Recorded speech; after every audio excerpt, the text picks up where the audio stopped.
नमस्कार, breaking news with Nitish में आपका स्वागत है। आज जिस मुद्दे पर हम डिस्कस करने वाले हैं बेहद ही दिलचस्प विषय है। उम्मीद है आपको भी काफ़ी मज़ा आएगा। काफ़ी दिलचस्प इन्फॉर्मेशंस मैं आपसे शेयर करूंगा इस वीडियो में। और वीडियो पर जाने से पहले आपसे ये रिक्वेस्ट है कि अगर आपको हमारा ये वीडियो पसंद आए तो कृपया इसे लाइक करें, शेयर करें और सब्सक्राइब करें। तो दोस्तों, आज का जो मुद्दा है वो मुद्दा है हनी ट्रैप का।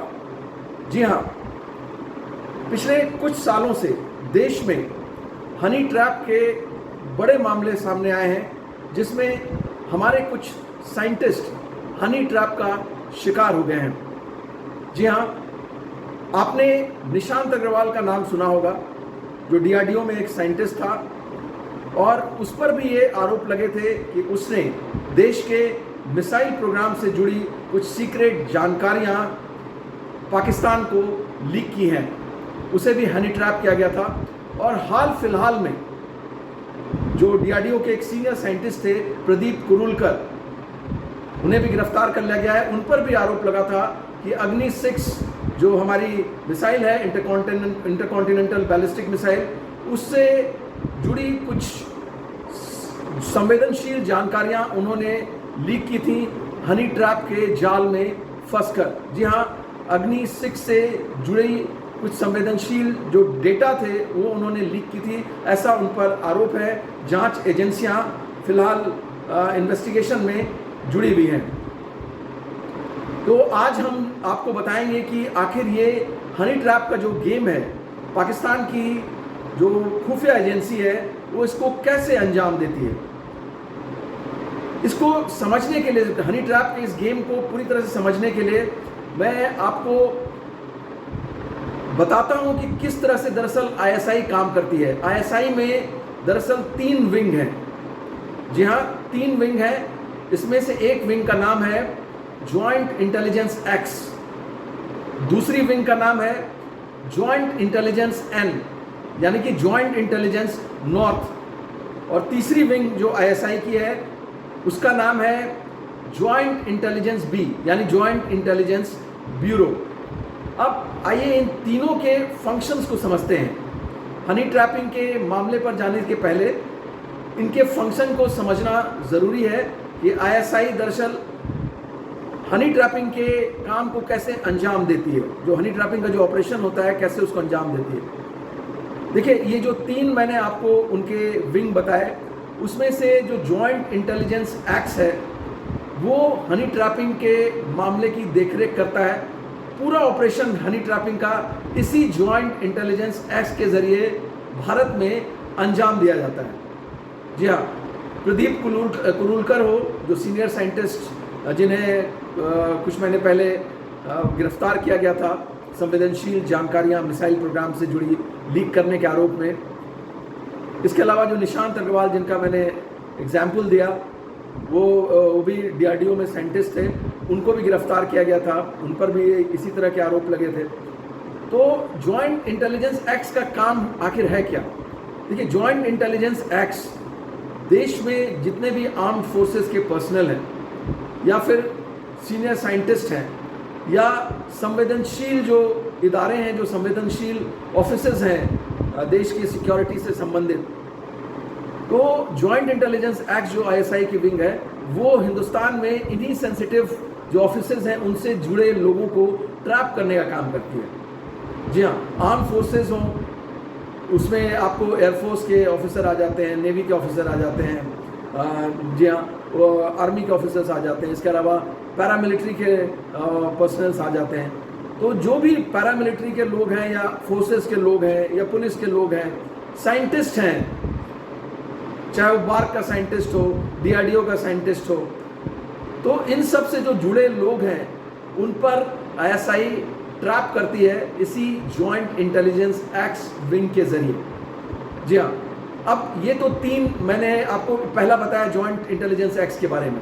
दूसरा जो इदारा है पाकिस्तान का, जो दूसरा विंग है आईएसआई का, उसका नाम है ज्वाइंट इंटेलिजेंस एन, यानी joint intelligence north. Joint intelligence north का क्या काम है? ज्वाइंट इंटेलिजेंस नॉर्थ कश्मीर मुद्दे की देखरेख करता है। जी हाँ, कश्मीर से जुड़ी कोई भी कश्मीर से जुड़ा कोई भी मामला हो, चाहे वो आतंकवादियों को भेजने का मामला हो या कश्मीर में किसी तरह के ऑपरेशंस को अंजाम देने का मामला हो, इन सब की देखरेख कौन करता है? वो करता है joint intelligence north, joint intelligence and, जैसा मैंने आपको बताया। तीसरा है आपका जॉइंट इंटेलिजेंस ब्यूरो, जो आईएसआई की तीसरी विंग है। इसका काम है जो पॉलिटिशियंस हैं भारत में उसको ट्रैप करना, किसी भी पॉलिटिकल पार्टी से जुड़े हुए हों उनको ट्रैप में लेना और उनके ज़रिए संवेदनशील जानकारियां इकट्ठा करना। तो ये तीन जो विंग हैं इसके बारे में मैंने आपको बताया। अब जॉइंट इंटेलिजेंस एक्ट, जिसके बारे में मैंने आपको बताया कि ये हनी ट्रैपिंग के मामले को अंजाम देता है, आखिर उसका मॉडस ऑपरेंडाई क्या है, कैसे वो लड़कियों को तैयार करता है पाकिस्तान में हनी ट्रैपिंग के लिए, इसके बारे में मैं आपको बताता हूँ।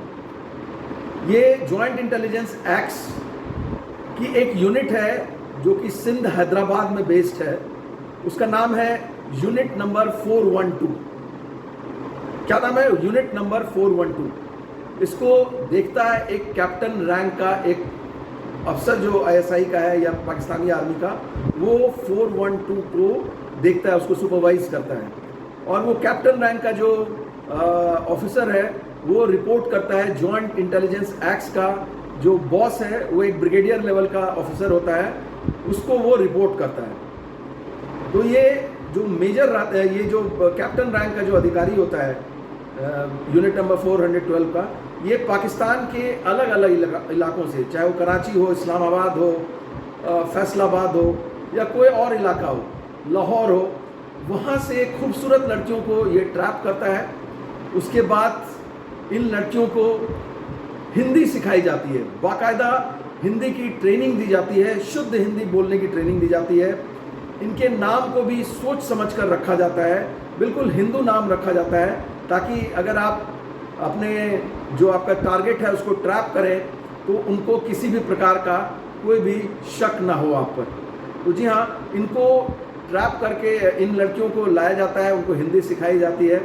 उसके अलावा उनको अलग अलग तरह से कैसे जो क्लाइंट को ट्रैप करना है या जो हाई प्रोफाइल टारगेट्स है उनको कैसे ट्रैप करना है, इसके बारे में बाकायदा सिलसिलेवार ढंग से ट्रेनिंग दी जाती है।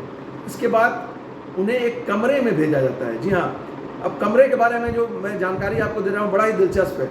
कमरे का जो आर्किटेक्चर होता है, जहाँ से वो मोबाइल फ़ोन के ज़रिए या फिर वीडियो कॉल के ज़रिए वो अपने हाई प्रोफाइल टारगेट को हिंदुस्तान में या अपने टारगेट को ट्रैप करती हैं, उसके लिए एक कमरा बना होता है जिसका आर्किटेक्चर कुछ इस तरह से होता है कि उसमें ऐसा लगता है कि ये बिल्कुल हिंदुस्तान टाइप का माहौल है, हिंदुओं का माहौल वहाँ पर बनाया जाता है, हिंदू धर्म से जुड़े देवी देवताओं की तस्वीरें वहाँ पर रखी रहती हैं। और जब वो बात करती है अपने टारगेट से हनी ट्रैपिंग के लिए, उसके पीछे जो वीडियो है उसमें नज़र आता रहता है बैकग्राउंड में कि हिंदू देवी देवताओं की तस्वीरें, और वो बिल्कुल शुद्ध हिंदी में बात करती है, जिससे आपको ज़रा भी शक नहीं होगा कि ये हिंदुस्तान के अलावा कहीं और से बोल रही हो। तो आपको ज़रा भी शक नहीं होगा और आप बिल्कुल उसके चंगुल में फंस जाएंगे। तो शायद कुछ ऐसा ही हुआ होगा प्रदीप कुरुलकर के साथ, और ऐसा ही कुछ हुआ होगा निशांत अग्रवाल के साथ कि उन्होंने उस पूरा जो जानकारी देशवासी समझकर उनको अपनी पूरी जानकारी जो है लड़कियों को दे दी होगी। अब ये हनी ट्रैपिंग का काम ये लड़कियां कैसे करती हैं? तो 3 स्टेजेस होते हैं जिसमें हनी ट्रैपिंग का काम किया जाता है। पहले हाई प्रोफाइल टारगेट, जिसका एक लिस्ट बनाकर दिया जाता है लड़कियों को कि ये तुम्हारे टारगेट हैं, और उसमें से जो टारगेट को चूज़ किया जाता है उसके बारे में पूरी जानकारी दी जाती है कि ये इस डिपार्टमेंट से संबंधित रखता है और इसके बारे में तुम्हें इस तरह की जानकारी निकलवानी है। ये आईएसआई की तरफ से पूरा इंस्ट्रक्शंस दिया जाता है उन लड़कियों को। तो ये लड़कियां कैसे ट्रैप करती हैं? जैसे मैंने बताया कि 3 स्टेजेस होते हैं। पहले स्टेज में ये लड़कियां उनसे कांटेक्ट करती हैं, फिर उनको बताती हैं कि भाई मैं यहाँ से हूँ, मैं पीएचडी स्कॉलर हूँ या मैं रिसर्चर हूँ और मुझे इस बारे में कुछ आपसे जानकारियाँ चाहिए, मुझे पीएचडी सबमिट करने के लिए कहीं से मदद नहीं मिल पा रही है। इस तरह के चीज़ें कहकर वो कॉन्फिडेंस में लेने की कोशिश करती हैं, शुद्ध हिंदी में बात करती हैं, अपना हिंदुस्तानी नाम बताती हैं। मसलन प्रदीप कुरुलकर को जिसने ट्रैक किया था, वो आईडिया का उसने अपना नाम बताया था पूजा शर्मा। तो इसी तरह के कुछ नाम आपको वो बताएंगी और ये पहला स्टेज होता है। 3-4 बार, 5 बार, 6 बार इस तरह के मसले को लेकर, अपने एकेडमिक्स से जुड़े अपने प्रॉब्लम्स को लेकर वो कांटेक्ट करती हैं। उसके बाद जब थोड़ी थोड़ी करीबी होने लगती है टारगेट के साथ, उसके बाद वो अश्लील चैट में जुट जाती हैं। जी हाँ, और अश्लील चैट का स्क्रीनशॉट वो अपने पास रख लेती हैं। उसके बाद फिर धीरे धीरे बात चली जाती है वीडियो कॉल पर। जी हाँ, वीडियो कॉल पर वो अश्लील जो है बिल्कुल अपना अंग प्रदर्शन करती हैं, या फिर आप यूँ कहें कि बिल्कुल आप न्यूड होकर उनसे बात करती हैं और उधर से भी इंटाइज किया जाता है कि सामने वाला पर्सन भी कुछ ऐसी, जो सामने वाला जो टारगेट है वो भी कुछ ऐसी हरकत करे ताकि उसका स्क्रीनशॉट या वीडियो बनाया जा सके। तो जब टारगेट झांसे में आ जाता है, ट्रैप हो जाता है, उसके बाद उसका वीडियो जो है वो बना लिया जाता है। उसके बाद उसको ब्लैकमेलिंग का काम शुरू होता है। जो थर्ड स्टेज होता है उसमें ब्लैकमेलिंग का काम शुरू होता है और वो लड़कियां उसको वीडियो भेज कर कहती हैं कि तुम सोशल मीडिया पर डाल दिया जाएगा ये पूरा वीडियो अगर आपने ये इन्फॉर्मेशन नहीं दी। तो इस तरह से सेंसिटिव जानकारियों को इकट्ठा करने का काम करती है आईएसआई इन लड़कियों के ज़रिए। तो देश में, हिंदुस्तान में कई जो लोग हैं हमारे, चाहे वो आर्म फोर्सेस के हों, समय समय पर खबरें आती रहती हैं कि हनी ट्रैप के जाल में फंसकर सेंसिटिव इन्फॉर्मेशन हमारे देश के लोगों ने पाकिस्तान की आईएसआई को जो है ट्रांसफ़र कर दिए। तो ये पूरा सिलसिला कुछ इसी तरह से चलता है।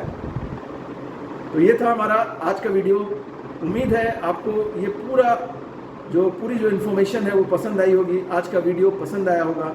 और मैं आपसे एक बार फिर से गुजारिश करता हूँ कि अगर आपको हमारा ये वीडियो पसंद आया हो तो काइंडली हमें लाइक करें, शेयर करें और सब्सक्राइब करें। अगली बार एक ऐसे ही दिलचस्प वीडियो के साथ हम आपके सामने फिर से हाजिर होंगे। तब तक के लिए नमस्कार।